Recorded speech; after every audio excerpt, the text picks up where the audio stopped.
Excellent. Le reste, mon cadrage, il n'est pas pire aussi. Ça, on va... Ah, OK, non, c'est chez toi, ça, c'est bon.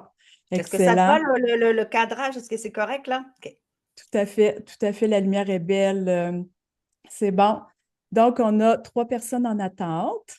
Fait que OK. je vais commencer lentement, juste pour admettre les gens.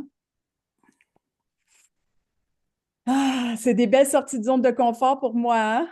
Oui. Une habituée. Mais moi, ça, c'est un beau. Non, c'est le fun. De toute façon, c'est sympa, c'est gentil, c'est pas méchant, c'est Non, pas. c'est ça. C'est C'est ça, ça. tu sais. C'est ça, exactement. Donc,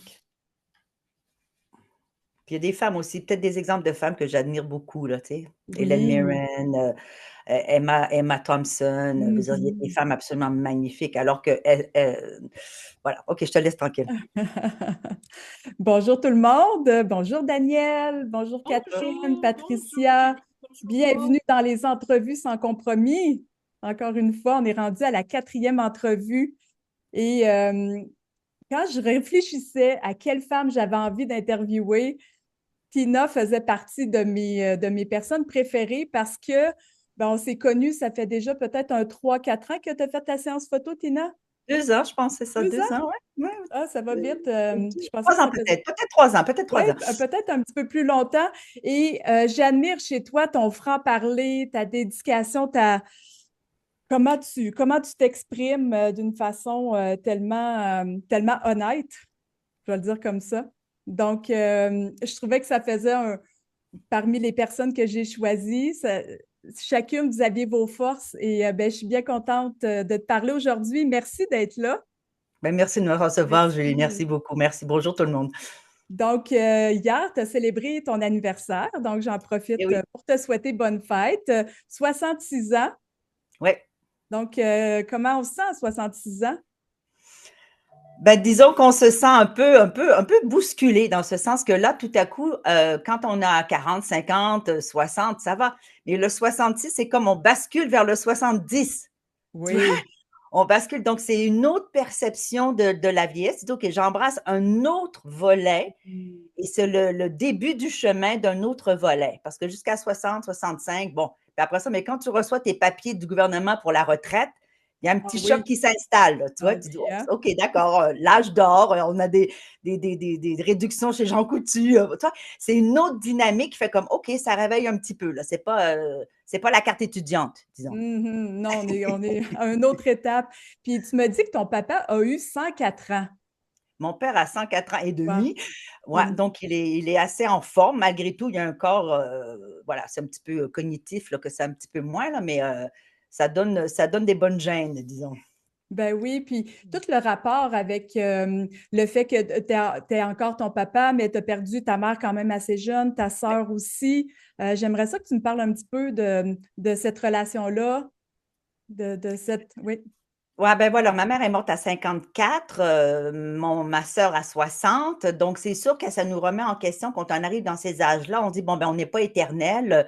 Le corps nous lâche malgré qu'on est en forme, malgré qu'on est ce qu'on est. Donc, à un moment donné, tu te dis, OK, ben, est-ce que je veux vivre ma vie avec des complexes, avec des remises en question, avec de je ne suis pas ci, je ne suis pas ça, ou ben non, je vais profiter vraiment de ce qui reste parce que la vie est belle, quoi, finalement. Ça Mhm. sert à rien de se, Oui, se morfondre parce qu'on ne sait pas quand est-ce que quelqu'un vient nous chercher pour nous ramener en haut. Hein. On ne le sait pas quand est-ce que ça arrive. exactement. Donc aujourd'hui, on va parler de date de péremption, de sexiness versus élégance, féminité. Donc, tu vas vraiment nous amener dans ta vision des choses que je trouve tellement intéressantes. Donc, dis-moi un peu comment tu vois ça, toi, la féminité versus le sexiness ou tu sais, un peu toute cette vision-là de la femme qui veut se rendre justement sexy pour les réseaux sociaux, les hommes, pour tout le rapport au regard extérieur, en fait. Ouais. Mais je crois qu'il faut regarder un petit peu dans l'histoire. Tu veux dire, on a juste Mhm. regardé à 50, 60, 70 ans passés, la femme était valorisée pour ce qu'elle amenait au niveau de sa féminité, sa douceur, sa compassion, son empathie, ce qu'elle offrait à sa famille, à son mari, éventuellement à son travail. Bon, il y avait quand même une reconnaissance par rapport à l'être. depuis, je dirais, les fins des années 90, OK? Et moi, je l'associe vraiment, vraiment là, avec l'arrivée du porno haute vitesse et ensuite avec l'arrivée des médias sociaux, parce que là, la valeur de la femme a changé. Ce n'était plus réservé aux pin-up ou aux stars hollywoodiennes. Là, c'est imposé par la demande généralisée, sociale, finalement, la pression qu'on a de demeurer jeune et sexy.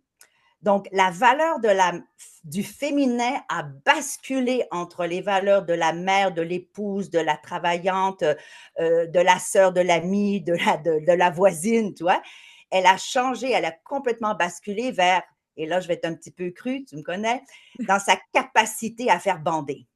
Alors, la valeur de la femme est là. Si tu n'es pas jeune et tu ne fais pas bander, tu n'as pas de valeur.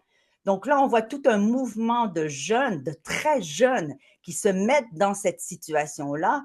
Écoute, il y a 30 ans, Ross Meyer, qui était un cinéaste, avait fait scandale parce qu'il avait mis des femmes avec des gros seins. C'était un scandale, OK? Maintenant, ce qu'il présentait dans ces années-là, ce n'est même pas ce que les femmes portent maintenant, c'est en dessous de ce que les femmes se font mettre comme implant.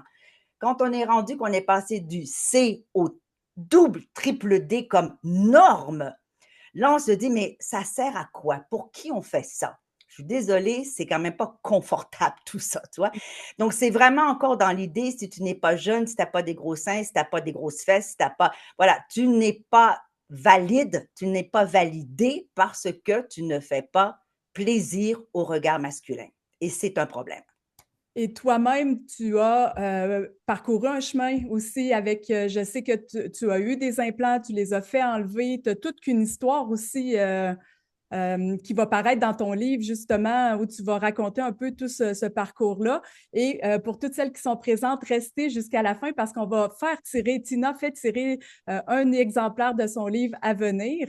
Et j'aimerais que tu me parles justement, ça a été quoi ta relation quand tu as décidé de te faire poser des implants et tout un peu qu'est-ce qui s'est passé par la suite? Oui. Alors, j'étais jeune et naïve et amoureuse. OK? Mm.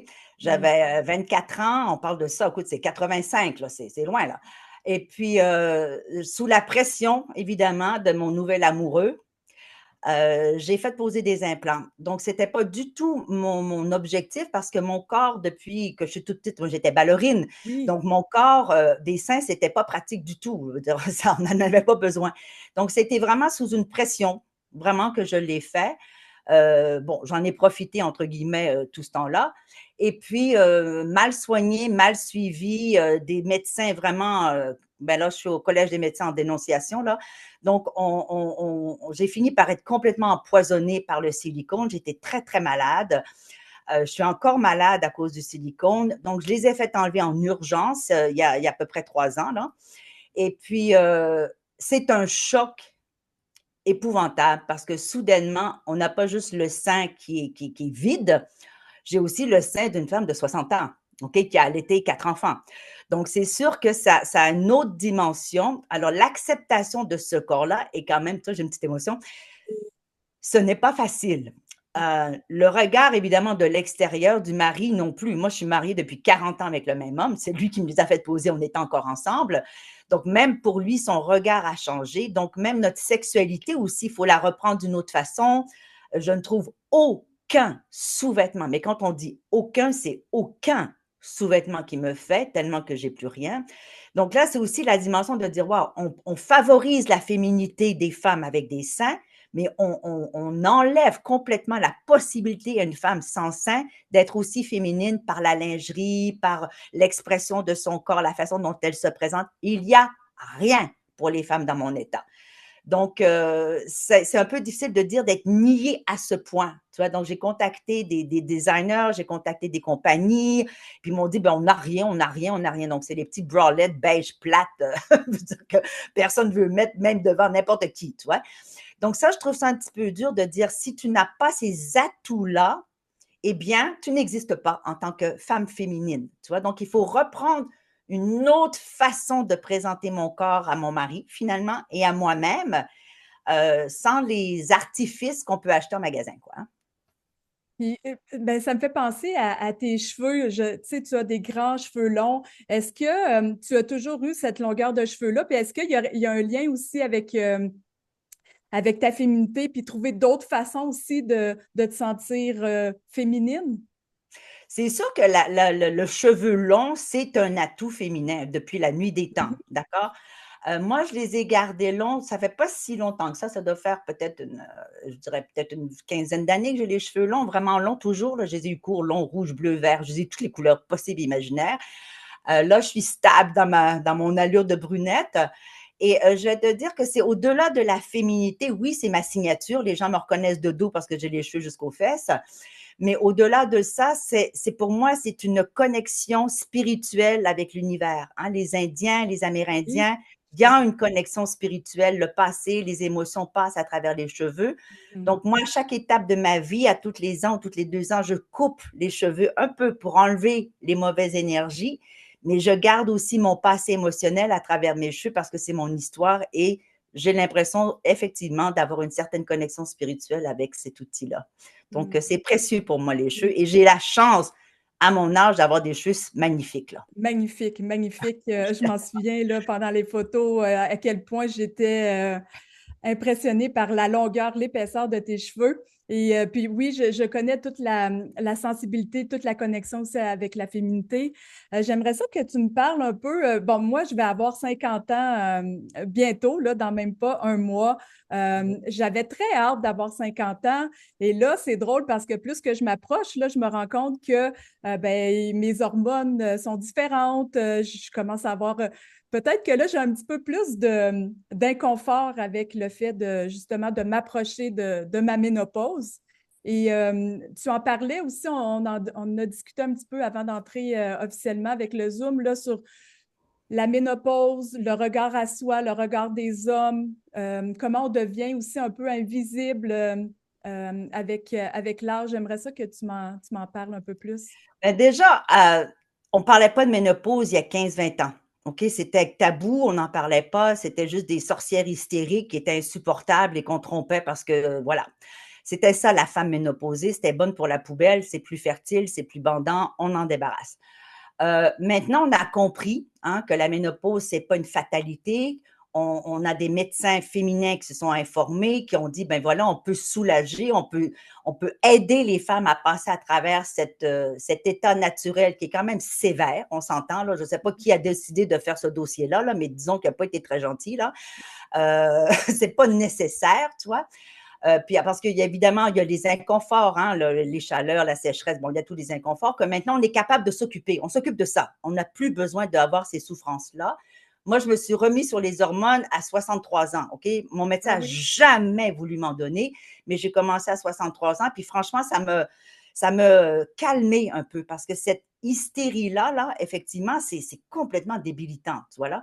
Et on ne comprend pas ce qui se passe. Donc, on peut soulager ça, heureusement, maintenant. Donc, je pense que ça, c'est un peu réglé au niveau physiologique. Au niveau émotionnel, c'est autre chose parce que même si moi, j'ai considéré ça comme une libération, parce que je suis désolée, être menstruée tous les mois, la dépense que ça implique, le bazar que c'est pas particulièrement excitant d'être menstruée, tu vois. Par contre, moi, ce que je ne m'attendais pas, et là, j'avertis un petit peu les nanas, c'est que si vous êtes avec un conjoint, la ménopause frappe le conjoint, mais à un autre niveau que je ne pouvais pas imaginer, OK? Parce que là, on remet, pour l'homme, ça remet la mort devant lui, ça remet son incapacité de reproduire, donc sa masculinité est remise en question. Et ça, on n'en discute pas. Moi, je l'ai su vraiment 2, 3 ans plus tard. J'ai dit, wow, chérie, pourquoi tu m'en as pas parlé avant? Parce qu'on aurait pu s'asseoir, tu vois. Mais il trouvait ça très délicat de m'imposer sa version de la ménopause, alors que finalement, ça aurait été probablement très utile. Donc, moi, j'aimerais que les couples, les gens en couple, puissent avoir cette discussion-là. Qu'est-ce que ça te fait? En quoi ça change? Qu'est-ce que la non-fertilité implique chez toi en tant que mâle masculin? Où est la virilité là-dedans, tu vois? Je pense que c'est une discussion qui doit être ouverte et qui doit vraiment être mise sur le banc public parce que c'est une problématique et les hommes vivent ça intérieurement et la femme a les répercussions sexuelle, physique, du regard et de l'émotion sans qu'elle sache vraiment ce qui se passe. Donc, toi, il y a vraiment eu une différence là, dans le regard de ton mari. Je ne l'ai pas senti vraiment, c'est subtil, c'est Oui. subtil. Mais à un moment donné, tu dis: «Mais il se passe quoi? Il se passe quoi? Comment ça se fait que le rapport est pas différent? Pourquoi que le regard de mon mari, commençait à fuyer un petit peu à côté?» Tu vois? Tu dis: «OK, ben voilà, il y a quelque chose qui se passe» et là, on a commencé à en parler puis dire: «Waouh, OK, voilà qu'est-ce qui se passe». Donc là, on peut amener la ménopause le faire accepter aussi parce qu'on ne peut pas la changer, mais il faut que l'homme accepte que sa femme vieillisse et on a le rapport à la mort qui est différent de celui des hommes. L'homme a peur de la mort. C'est un stress incroyable. Le démon du midi, c'est la peur de la mort, c'est la peur de la vieillesse. La femme, on est avec la peur de mourir. On est avec la naissance, on peut mourir à chaque fois qu'on donne naissance, Et on peut mourir d'amour, on peut mourir. Dire la femme a un rapport à la mort qui est différente. par rapport aussi à toute la responsabilité qu'elle porte dans le monde. Dans le monde, l'épigénétique, avec son histoire, avec sa sorcellerie, elle était brûlée sur le bûcher. Bon, on a un rapport à la mort qui est pas celle d'une guerrière. L'homme a un rapport à la mort avec celui je bats, je suis guerrier, je gagne. La femme, c'est pas ça le rapport à la mort, c'est le danger de mourir et de laisser derrière soi quelque chose, quelqu'un. Tu vois? Donc, on est habitué à ça. Donc, on n'a pas peur de la mort. Tu vois? Ah, il y a Catherine qui marquait dans les commentaires, ça me touche, Tina, ton discours est tellement important. Donc, c'est Yeah. super intéressant ce que tu partages là. Wow. Puis si je reviens à quand tu as eu 50 ans, Ouais. tu l'as vécu comment? Quand j'ai eu 50 ans, j'ai sorti mon premier livre, Une mère en talons aiguilles, OK? Et j'avais demandé au photographe de prendre la photo de couverture et de surtout de ne pas photoshopper. Il n'était pas question qu'on mette le Photoshop. Et là, je regarde encore mon livre et ça correspond tellement avec l'état d'esprit que je l'étais. J'étais au top, mais au top de ma forme physique, au top de ma féminité, au top de ma sexualité. J'ai vécu ma cinquantaine comme l'Eldorado Ah de la oui. féminité. Donc, moi, j'invite les femmes de 50 ans à dire, wow, embrasser cette décennie-là parce qu'on se sent libéré d'abord un peu, je crois, par le regard des autres, parce que il n'y a plus personne qui te regarde, de toute façon, on s'en fout. Oui. Et puis, donc, on l'assume vraiment et c'était comme, je me sens puissante, je me sens sage, je me sens mature, je me sens confiante. Il y a ça qui s'est dégagé, en tout cas pour moi, qui m'a vraiment, vraiment plu, quoi. C'était vraiment extraordinaire comme décennie, là. Je trouve ça intéressant parce que ben, je jasais aussi avec une autre de mes clientes à un moment donné, puis on parlait justement de la cinquantaine, puis le fait de prendre de l'âge, puis de se transformer, puis le regard de l'homme qui change vers nous, puis en même temps, c'est notre propre regard qui change aussi, qui est C'est moins ça. à la recherche des regards des autres. C'est comme si on est vraiment plus tourné vers nous. Mais moi, je vais te dire, je ne sais pas, c'est dans ma nature probablement, là, j'ai jamais eu besoin de l'approbation extérieure pour me sentir bien. Je l'ai jamais eu, OK? Donc, c'est sûr que lorsqu'on est, dans une situation où est-ce qu'on est insécure et qu'on attend que les hommes nous valident ou que les copines nous valident ou que les médias sociaux nous valident, c'est très compliqué de Oui. vieillir en tant que femme ou même pas je vois des filles de 23 ans qui vont se faire du botox, tu vois? Là, dire, c'est comme: «Flûte, on fait quoi là?» Donc, moi, j'ai la chance de jamais avoir eu besoin de ça dans ma vie. Ce que j'aime, par contre, c'est évidemment quand mon mari me regarde d'un œil avec l'œil du sexy dans ses yeux, l'œil de, tu pas juste de la tendresse, tu vois, de l'œil du sexy. J'ai envie de ça parce que je suis en couple, tu vois. C'est le seul, peut-être, le regard qui m'importe un peu. Alors, lorsque je l'ai perdu un peu avec mes seins, avec ma peau qui n'est pas tout à fait pareille, avec le désir, évidemment, que les médias sociaux, la porno ou les autres peuvent provoquer, c'est différent. Mais lorsque l'homme, et là j'insiste là-dessus parce que tu le sais peut-être, les autres peut-être pas, mais moi, mon cheval de bataille, c'est, je suis une anti-pornographique depuis 15 ans, c'est vraiment un cheval de bataille. Pourquoi? Parce que, un, j'ai vécu ça à la maison, la problématique de la pornographie insidieuse, qu'on ne sait pas, qu'on pense que c'est correct, et mes amis sexologues qui me disent que c'est correct d'en regarder, tu vois là, donc moi, je flippe, tu vois là. Donc, lorsque mon mari a complètement cessé de regarder, son regard sur les femmes et sur moi a complètement changé, tu vois là? Donc, je crois que c'est vraiment important qu'on mette ça sur le tapis et qu'on dise en quoi ça nous sert d'admirer des femmes qui n'ont rien à voir avec nous. À quoi ça nous sert de nous comparer à des femmes qui n'auront pas le même corps que moi? On s'auto-détruit. Et l'homme détruit le regard qu'il a sur sa conjointe et sur les autres femmes d'ailleurs aussi, tu vois, parce qu'il y a une espèce d'attente, une espèce d'expectative hein, qu'on doit fournir et on n'arrivera jamais à le fournir. Je suis désolée, on ne sent pas des porn stars. Okay? Non, non, très peu en tout cas, très, très peu. Les jeunes s'y attellent, se font transformer les implants, le BBL, les trucs, les filtres, les lèvres, finalement, ça devient tellement dangereux parce que là, on met en plus en danger les enfants qui ne comprennent pas l'expression de leur mère parce qu'il n'y a plus rien qui bouge. On fabrique des enfants autistes parce qu'ils n'ont pas accès à l'émotion. Et en plus, on est en train de dire à nos jeunes, ben, à 16 ans, tu peux te faire mettre des seins, à 16 ans, tu peux mettre des fossiles, des ongles en plastique. Fait qu'on nous conditionne nos filles à devenir artificielles. Moi, j'ai un problème avec ça. Ah, ben, c'est très comprenable. Puis, est-ce que de ton côté, pour toi, dans ta propre vie, il y a un moment où tu as senti que tu n'avais plus rien à prouver? Oh, le premier jour que je suis née. Le premier jour, c'est ça. Ta réponse ne me surprend pas. J'ai à me prouver au niveau de mes compétences Oui. professionnelles, au niveau de comment j'élève mes enfants, au niveau de mes relations. Oui, ça, j'ai quelque chose à prouver parce que j'ai quelque chose à évoluer. J'ai besoin de transformer, d'évoluer, de grandir, d'être la meilleure version de moi-même. Mais au niveau de mon corps, j'ai plus rien à prouver parce que, regarde, j'ai été au meilleur de ma forme physique, de force, de tonicité, de musculation, etc. J'ai été là, j'ai été capable de le faire. Maintenant, ben, je vais maintenir la mécanique du Oui. mieux possible pour que mon antiquité roule et qu'elle devienne vintage. Tu vois, mais prouver que je suis sexy auprès d'un autre homme, à part mon mari, je vois vraiment pas l'intérêt, mais vraiment pas l'intérêt. Non, l'idée, c'est vraiment d'avoir cette force physique-là pour te permettre de faire tes tâches, de te réaliser, de te sentir bien aussi dans ton corps. Voilà, de pouvoir jardiner, de pouvoir faire du Oui, vélo, de pouvoir faire du bungee, de pouvoir faire du canoë, de pouvoir faire le split, de pouvoir faire ce que je veux, quoi.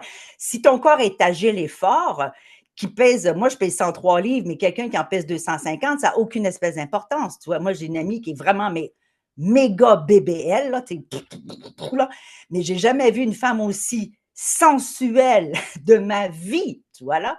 Donc, ça n'a rien à voir avec l'esthétisme du corps, c'est l'attitude, comment tu te sens, comment est-ce que ce que tu veux dégager et quelle intention que tu as derrière tout ceci. Catherine a une super bonne question. Elle te demande, que dirais-tu à une femme qui se retient d'exprimer qui elle est réellement? Dommage. Hmm. Dommage parce qu'elle perd de sa valeur elle-même. Elle s'auto-sabote sur la valeur qu'elle a d'elle-même. Donc, elle prive en plus son entourage et l'univers de l'unique personne qu'elle est. On est 1 sur 7,8 milliards. Donc, si tu te retiens, tu te prives toi et tu prives l'univers de la personne que tu es. Alors, je dis, c'est simplement dommage. C'est de la gaspille. Voilà, c'est de la gaspille. Hmm. Puis qu'est-ce que tu dirais aussi qui te fait sentir, puis là, ça va être, on va avoir un petit échange intéressant ici, là. Qu'est-ce qui te fait sentir belle? Mais là, moi, je parle de la globalité de la beauté et assumée. OK. Alors, belle, moi, je l'ai retirée de mon vocabulaire depuis très, très longtemps. OK? La langue française a tellement de beaux mots, rayonnante, splendide, resplendissante, fantastique, merveilleuse, hallucinante, illuminée. Bon, bref, la langue française est tellement riche en verbes et en mots et en qualificatifs que belle, c'est banal. Belle par rapport à quoi? Est-ce que je suis une belle what? I don't know. OK? Alors, assumer, ça veut dire assumer la différence. Je ne vois pas l'intérêt, et là, c'est ce qu'on voit chez les jeunes. Là, si on regarde sur TikTok et compagnie, les jeunes, c'est des copies-coller, copies-coller, copies-coller, copies-coller. Alors que dans les années 60, 70, 80, tout le monde était différent. Tu avais des grosses, des petites, des gros joues, des grands nez, des petits yeux, des cheveux roux, des cheveux blonds, des grosses boules, des pas de boules, des gros culs, des pas de cul. Tu avais une diversité de femmes, alors que maintenant, sont toutes double D, liposuctionné à la taille, BBL, faux cils, faux ongles, cheveux longs bruns. Voilà, ça ressemble à ça. Puis aussitôt 18 qu'il ans. y a du botox puis des fillers, les formes de visage, tout le monde se ressemble. Là. Ça devient tout. C'est comme les Cloné. nouveaux quartiers résidentiels de maison. C'est un C'est peu la même. cloné. C'est un Cloné. drôle de Alors, parallèle, mais. comment peux-tu développer une personnalité si tu ressembles à ta voisine? Mhm. C'est difficile. Tu n'as pas rien qui t'appartient. C'est pareil à l'autre. Donc, moi, je dirais aux jeunes filles, punaise, si vous êtes capable de passer par-dessus tout ce qu'on vous demande sociétalement parlant, eh bien, combien. Et moi, je vais donner l'exemple, j'ai ma fille, OK, qui a 30 ans maintenant. Et évidemment, elle a passé par le même truc, là. Mes boules, maman, ma vulve, la bioplastie, j'ai une labiaplastie. Maman, je vais refaire le nez. Maman, je vais mettre du. OK, la totale, comme toutes les jeunes, OK? Puis à un moment donné, j'ai complètement refusé, puis je l'ai convaincue du contraire. Puis elle travaillait à l'époque dans les bars, puis elle disait qu'elle était très, très populaire comme barmaid parce qu'elle était totalement différente des autres. Tu vois? Pas de sein, le nez croche, toute petite. Voilà, elle avait un charme que les autres étaient toutes, ressemblent toutes à des porn stars. Donc, à quelque part, si les femmes pouvaient comprendre à quel point leur identité, leur unicité, leur spécificité est extraordinairement valide, le monde change. Ça, c'est sûr que je fais une story avec ce que tu viens de partager parce que c'est tellement aligné avec mon message aussi, toute mon approche dans le personal branding où on va venir cibler vraiment là, de le magnifier justement son unicité, sa différenciation, de tout ce qui fait de nous une personne extraordinaire. Donc, c'est magnifique. Y a-t-il d'autres choses que tu aimerais ajouter que tu veux laisser comme message pour les femmes qui sont là, qui vont écouter, pour les jeunes filles, les plus vieilles? Ben moi, j'aimerais ça vraiment, là, si on pouvait se réapproprier son identité, si les femmes pouvaient se réapproprier leur identité et essayer du mieux possible de se dégager du regard de l'extérieur, parce que Sartre le disait très bien, l'enfer est dans le regard des autres. Alors, à partir du moment où on a besoin d'être validé par le regard des autres, on perd notre pouvoir, mais totalement notre pouvoir, parce qu'on attend quelque chose des autres. Si ce n'est plus là ou pas là, qui on est? C'est épouvantable. Donc, s'identifier par rapport à l'autre, c'est, je me répète, c'est perdre sa puissance, perdre son pouvoir. Alors moi, je dirais, remettez le focus sur vous, sur qu'est-ce que vous avez à offrir de différent et capitalisez là-dessus. Puis les autres, là, On s'en on s'en fout. fout. On s'en fout. Donc, on a avec nous Danielle, Patricia, Catherine, Valérie, Michel et on a un iPhone qui sont présentes. Donc, je vais vous demander de mettre dans le chat un chiffre de 1, 2, 3, 4, 5, 6, de 1 à 6 pour gagner l'exemplaire à venir du livre de Tina. Et moi, je vais marquer un chiffre ici. Donc, j'ai un 6, j'ai un 4, j'ai un 1, un 4, le nombre continué. Puis aussitôt que. Oui, donc Valérie, Valérie Larouche, c'est toi qui gagne le livre de Tina. OK. Contacte-moi en privé, Valérie. Félicitations. Ça va être un livre. Donc, est-ce que tu as une idée de la parution? Dis-moi, parle-moi-en un petit peu. Ça devait paraître le 22 janvier. J'attends toujours mon Oh non! éditeur. OK, donc j'angoisse parce que j'attends. Donc, c'est un livre qui est un peu hétéroclite. Je suis une académicienne. Moi, faut que je connaisse et documenter. Donc, c'est vraiment une part de récit. Hein. Qu'est-ce qui s'est passé quand j'étais en Afrique? C'est-à-dire que mon mari m'a trompée avec beaucoup de femmes, beaucoup plus jeunes, très différentes de moi. Donc, on parle de l'opposé. Donc, c'est toute cette histoire-là que j'ai vécue, la réhabilitation de moi dans mon corps de femme qui n'est pas celui qui l'aimait, ma réhabilitation avec mes seins, la réhabilitation du couple, les valeurs de la famille, du couple et comment est-ce que ma vision depuis le premier jour, c'est de dire que ça vaut la peine de s'investir dans les relations parce que c'est à partir des échecs, des épreuves, des cacabouillas, finalement, qu'on évolue, qu'on grandit et qu'on peut devenir une meilleure version de soi-même. Donc, c'est vraiment un chemin d'évolution et je suis convaincue, moi, convaincue, qu'on choisit inconsciemment les personnes qui vont nous challenger dans notre vie, qui vont nous mettre des épreuves pour qu'on puisse finalement accomplir la mission pour laquelle nous sommes venus sur Terre, tu vois. Donc, ça s'aligne, toute cette épreuve-là, qui, donc le document de mon livre, est vraiment en alignement avec ce que je prône, c'est-à-dire nous sommes en évolution et ce n'est pas les épreuves qui nous définissent, mais au contraire, qui nous permettent d'avancer. Magnifique. Quel beau mot de la fin. Je termine en disant, Catherine qui nous dit « Merci pour ce magnifique moment. Tina, tu as une découverte coup de cœur. Bon après-midi, mesdames. Merci Julie, merci Tina. Merci à toutes d'avoir été là. Vous êtes extraordinaires d'avoir pris du temps sur votre heure de dîner et n'hésitez pas à venir me partager vos impressions. Tina, encore une fois, un gros, gros merci. Merci. Bon Merci après-midi à toutes. Bye bye. Merci. Salut.